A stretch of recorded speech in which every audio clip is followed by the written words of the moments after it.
Y do you love this reaction area so much? അതെപ്പോഴാന്ന് വെച്ചാൽ എനിക്ക് കനകം ചെയ്തപ്പോൾ തൊട്ടാണ് അത് ഭയങ്കരമായിട്ട് ഞാൻ തിരിച്ചറിയാൻ തുടങ്ങിയത്. എനിക്ക് റിയാക്ഷൻ ഭയങ്കര ഇഷ്ടമാണ്. പക്ഷെ ശ്രദ്ധിച്ചാൽ അറിയാം, എൻ്റെ പെർഫോമൻസിലെല്ലാം എനിക്ക് റിയാക്ഷനിൽ ഭയങ്കരമായിട്ട് ഞാൻ എൻജോയ് ചെയ്യുന്നുണ്ട്. ഞാൻ ആ ക്യാരക്ടറിനെ കൂടുതൽ അറിയുന്നുണ്ട് റിയാക്ഷൻ ചെയ്യുമ്പോൾ. നമ്മളിപ്പോൾ നോർമലി ഡയലോഗ്സ് നമുക്ക് ആർക്ക് വേണമെങ്കിലും ഇങ്ങനെ പറഞ്ഞു പോവാലോ.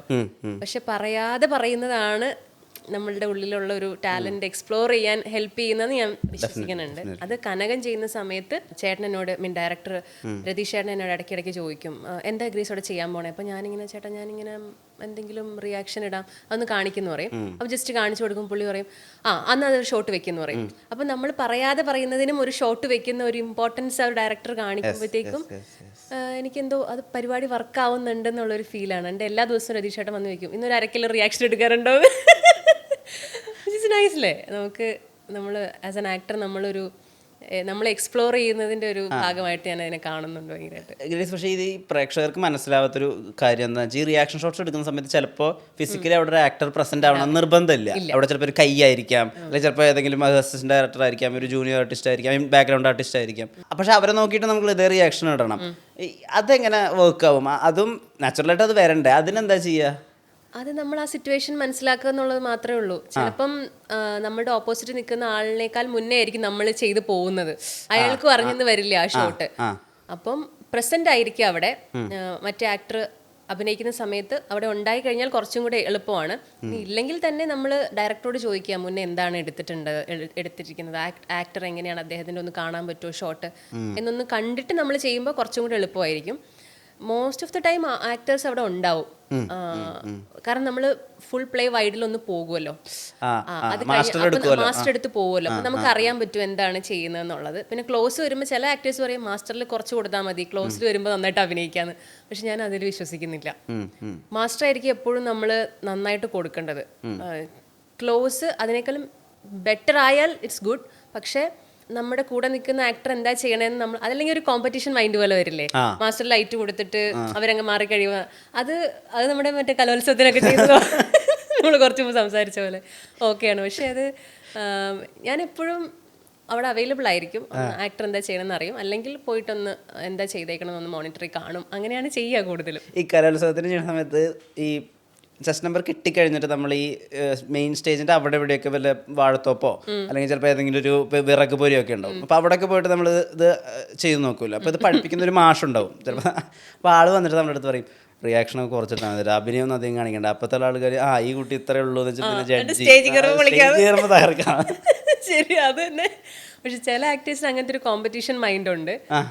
അത് ചിലപ്പോൾ അവരുടെ ഒരു രീതിയായിരിക്കും, വർക്കിംഗ് സ്റ്റൈലായിരിക്കും. അങ്ങനെ നമ്മളെപ്പോഴും ചെയ്യേണ്ടതെന്ന് പറഞ്ഞാൽ വെൻ വി ഡു കോമഡിയാണ് അപ്പോഴാണ് ഏറ്റവും പാട്. എന്ന് വെച്ചാൽ നമ്മുടെ ഓപ്പോസിറ്റ് നിൽക്കുന്ന ആളും ചെയ്യുന്നതിൻ്റെ ഒരു എന്താ പറയണ ഒരു ഇമ്പാക്റ്റ് നമ്മളിൽ വന്നാലേ ആ ഹ്യൂമറോടെ വർക്ക് ആവുള്ളൂ.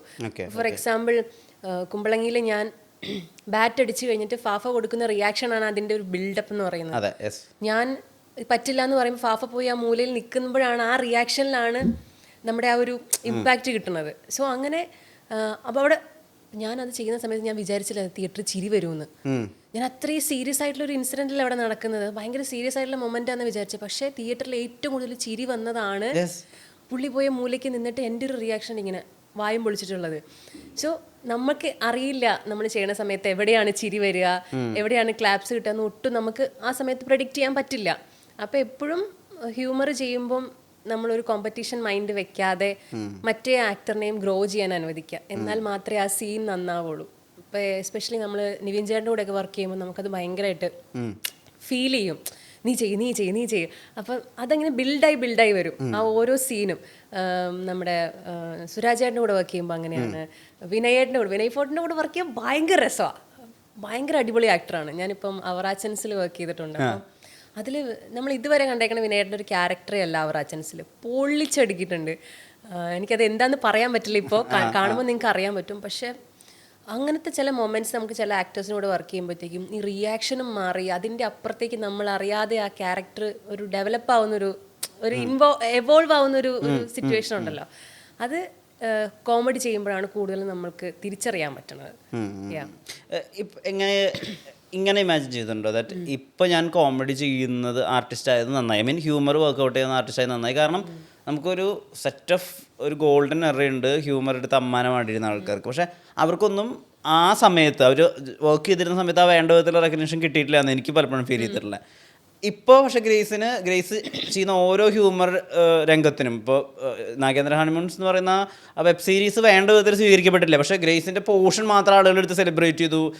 ഒരുപാട് പേര് അതിനെപ്പറ്റി റിവ്യൂ എഴുതി, ഒരുപാട് പേര് ഗ്രേസിനോട് തന്നെ പേഴ്സണലി പറഞ്ഞിട്ടുണ്ടായിരിക്കും. ഇന്ന് ഗ്രേസ് ഇപ്പോൾ ഹ്യൂമർ ചെയ്യുന്നത് ഈ സമയം നന്നായി, റൈറ്റ് ടൈം റൈറ്റ് പ്ലേസിൽ വന്നത്, അങ്ങനെ തോന്നിയിട്ടുണ്ടോ?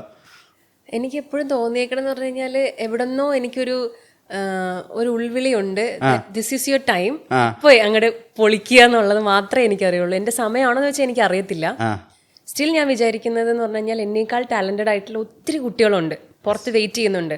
അപ്പോൾ ഈ സമയം നമ്മുടേതാണ്, ഇത് കൃത്യമായിട്ട് ഉപയോഗിക്കുക. നമ്മൾ മാറിക്കൊടുക്കേണ്ട സമയത്ത് മാറിക്കൊടുക്കുക, അടുത്ത ആൾ വരും. അപ്പോൾ ആ സമയം വരെ ഇൻസ്പയർ ചെയ്യുന്നതിലുപരി നമുക്കൊരു എക്സാമ്പിൾ ആവാൻ പറ്റുമല്ലോ. അപ്പം എന്നെ പോലുള്ള വ്യക്തികൾക്കും, അല്ലെങ്കിൽ ഇപ്പം ഫോർ എക്സാമ്പിൾ പറയുകയാണെങ്കിൽ ഞാനൊരു ടിപ്പിക്കൽ ഹീറോയിൻ ടൈപ്പ് മെറ്റീരിയൽ അല്ല. അപ്പം എന്നെ പോലുള്ള ഒത്തിരി കുട്ടികളുണ്ട് വെളിയിൽ. അപ്പം അവർക്കൊരു എക്സാമ്പിൾ ആവാൻ എന്നെ കൊണ്ട് പറ്റുമല്ലോ. അപ്പം അതുകൊണ്ട് ഏറ്റവും കൂടുതൽ എത്തുന്നത് ഹ്യൂമർ ചെയ്യുമ്പോഴാണെന്ന് ഞാൻ വിശ്വസിക്കണേ, ആളുകളിലേക്ക് എത്താൻ പറ്റുന്നത്. സ്റ്റിൽ രണ്ടും ചെയ്യാനായിട്ട് സാധിക്കുന്നത് വലിയൊരു ഭാഗ്യമാണ്, ഹ്യൂമറും അറ്റ് ദ സെയിം ടൈം സീരിയസും. പക്ഷെ ആ ഒരു ഇഷ്ടം ആൾക്കാരുടെ കിട്ടുന്നത് ഹ്യൂമർ ചെയ്യുമ്പോഴാണ്. അത് ഞാൻ ഭയങ്കരമായിട്ട് എൻജോയ് ചെയ്യുന്നുണ്ട്. ആ ഒരു ക്യാരക്ടർ എടുത്തുള്ള വിളി, അല്ലെങ്കിൽ ആ തമാശ ചെയ്യുമ്പോഴത്തേക്കും അത് കൊള്ളായിരുന്നു എന്ന് പറയുന്നത് ഭയങ്കരമായിട്ട് ഞാൻ എൻജോയ് ചെയ്യുന്നുണ്ട് സീരിയസ്ലി. ഞാൻ ഒരു ഗ്രാഫ് പോലെ ഒരു കാര്യം പറയാം. കുമ്പളങ്ങി നൈറ്റ്സിന്റെ ഫഫയുടെ കല്യാണ പോസ്റ്ററാണ് ആദ്യം ഇറങ്ങുന്നത്, നിങ്ങൾ രണ്ടുപേരും. അപ്പോൾ അന്നെന്റെ കിളി പോയ ദിവസം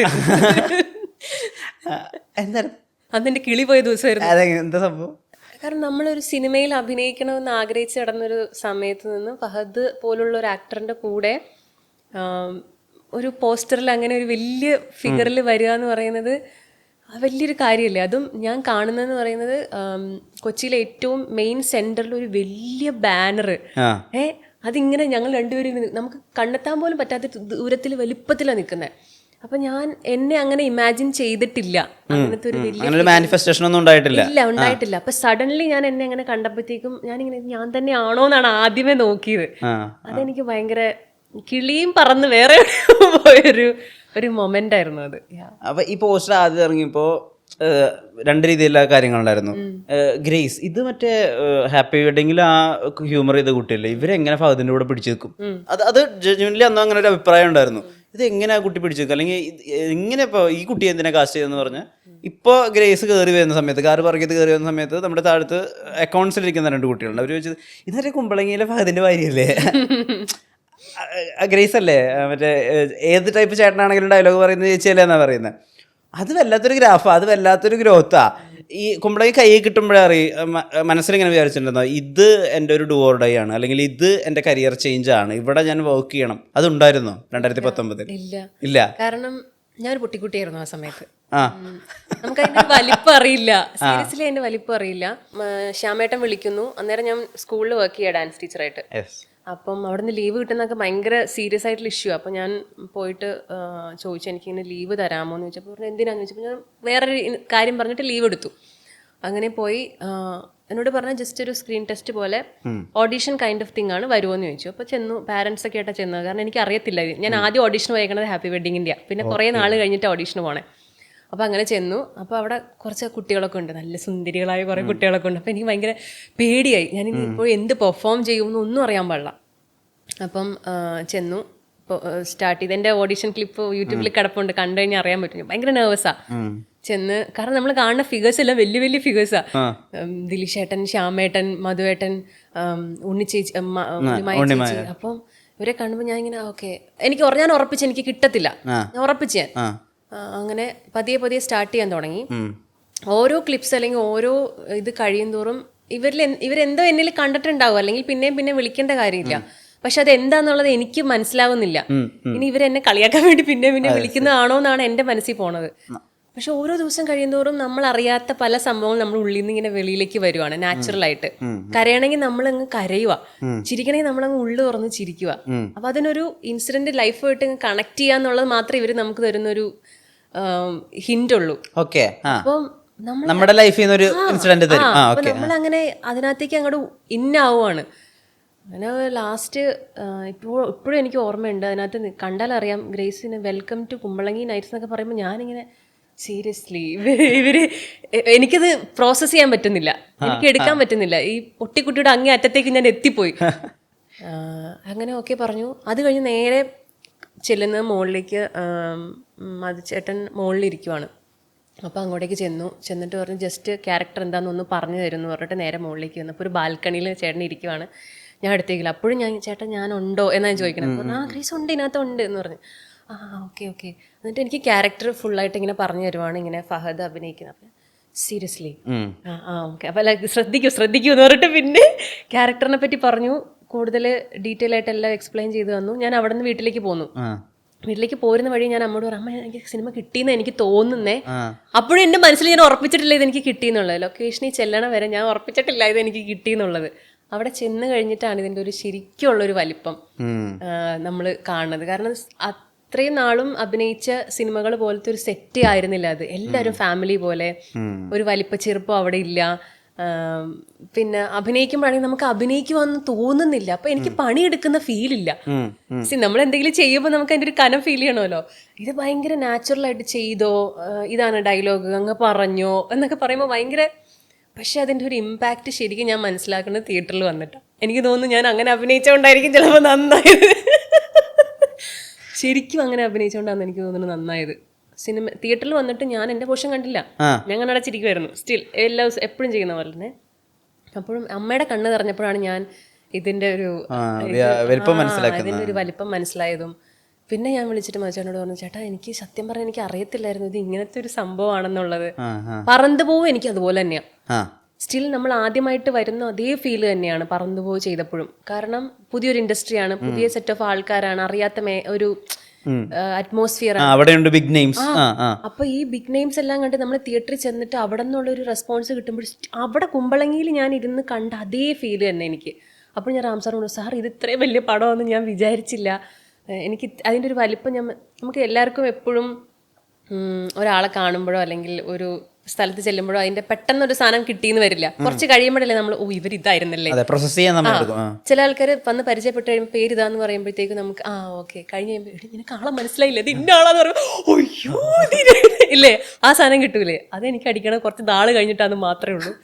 പക്ഷെ എല്ലാം കുമ്പളങ്ങി എന്ന് പറയുന്നത് എനിക്ക് ആഫ്റ്റർ റിലീസാണ് എനിക്ക് മനസ്സിലായത് എൻ്റെ ലൈഫ് മാറിയത്. Only because of Kumbalangi nights എന്നുള്ളത് എനിക്ക് മനസ്സിലായത് റിലീസ് കഴിഞ്ഞിട്ടാണ്. കേട്ടിട്ടുണ്ട് ഒരു സീനിന് മുമ്പ് ഇവർ കുറെ ഫീഡ് തരും, കുറെ പറഞ്ഞു തരും. ചിലപ്പോൾ ആ പടത്തുമായിട്ട് ബന്ധമൊന്നും ഇല്ലാത്തതായിരിക്കും, പക്ഷെ അത് ഇന്റേണലി നിങ്ങളെ ഹെൽപ്പ് ചെയ്യും സീൻ പെർഫോം ചെയ്യാൻ വേണ്ടിയിട്ട്. അങ്ങനെ ഏതെങ്കിലും പറയാൻ പറ്റുന്ന ഒരു എക്സാമ്പിൾ ഉണ്ടെങ്കിൽ പറയും. ഏതെങ്കിലും ഒത്തിരി ഉണ്ട് പറയാനായിട്ട്. അതായത് ഈ ഓഡിഷൻ ടേപ്പ് തൊട്ട് തന്നെ അങ്ങനത്തെ ഒരു പ്രോസസ്സിലൂടെയാണ് നമ്മൾ എല്ലാ ആക്ടേഴ്സിനെയും കൊണ്ടുവന്നത്.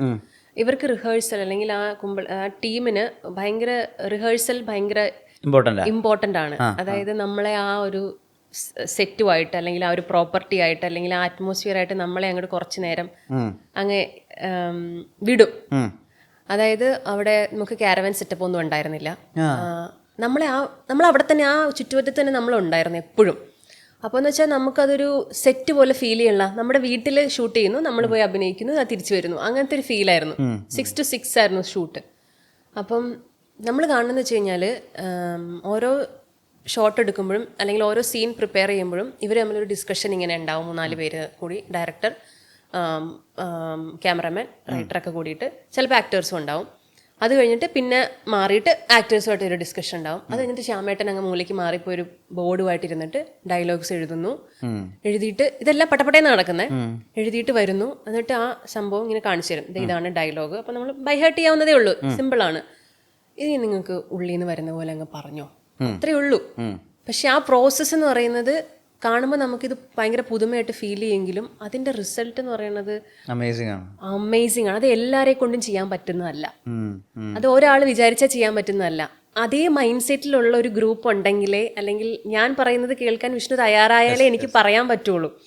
അങ്ങനത്തെ ടീം ആയതുകൊണ്ടാണ് ഒരുപക്ഷെ എനിക്ക് തോന്നുന്നു ആക്ടേഴ്സും അതുപോലെ അവരുടെ കൂടെ നിന്നു, അല്ലെങ്കിൽ അവർ ചെയ്യണ കണ്ടിട്ട് നമ്മൾ അങ്ങോട്ട് ഞങ്ങളെ കൂട്ടാമോ എന്നുള്ള രീതിയിൽ അങ്ങോട്ട്, അങ്ങനത്തെ ഒരു ഭയങ്കര രസമായിട്ടുള്ള ഒരു കോമ്പിനേഷൻ ആയിരുന്നു അവിടെ നടന്നത്. അപ്പം എനിക്ക് ഇപ്പോഴും ഓർമ്മയുണ്ട് മാത്യുവിനെ ഇവർ ഭയങ്കരമായിട്ട് ഗ്രൂം ചെയ്ത് ശരിക്കും ഇങ്ങനെ മറ്റേ കൊക്കൂണിന്ന് ഒരു ബട്ടർഫ്ലൈ പറക്കുന്ന പോലെയായിരുന്നു മാത്യുവിൻ്റെ ഒരു വളർച്ച എന്ന് പറഞ്ഞിട്ടുണ്ടെങ്കിൽ ശരിക്കും. കാരണം ആദ്യത്തെ ഷോട്ട് എടുക്കുമ്പോൾ മാത്യു കൊടുത്ത ഒരു സംഭവമല്ല, സിനിമ തീർന്ന് മാത്യു ആസ് എൻ ആക്ടർ ഓരോ റിയാക്ഷൻ കൊടുക്കുമ്പോഴും നമുക്ക് അവൻ്റെ ഒരു വളർച്ച അല്ലെങ്കിൽ ആ ഒരു ആക്ടറിനെ ഇവർ വളർത്തിക്കൊണ്ടുവന്ന ഒരു രീതി നമുക്ക് നമ്മളെ പേഴ്സണലി മനസ്സിലാകും. പക്ഷേ ഒരു കുട്ടി അങ്ങനെ മാറുന്നത് കാണുമ്പോൾ നമുക്ക് ഭയങ്കര അത്ഭുതമായിരുന്നു എനിക്ക്.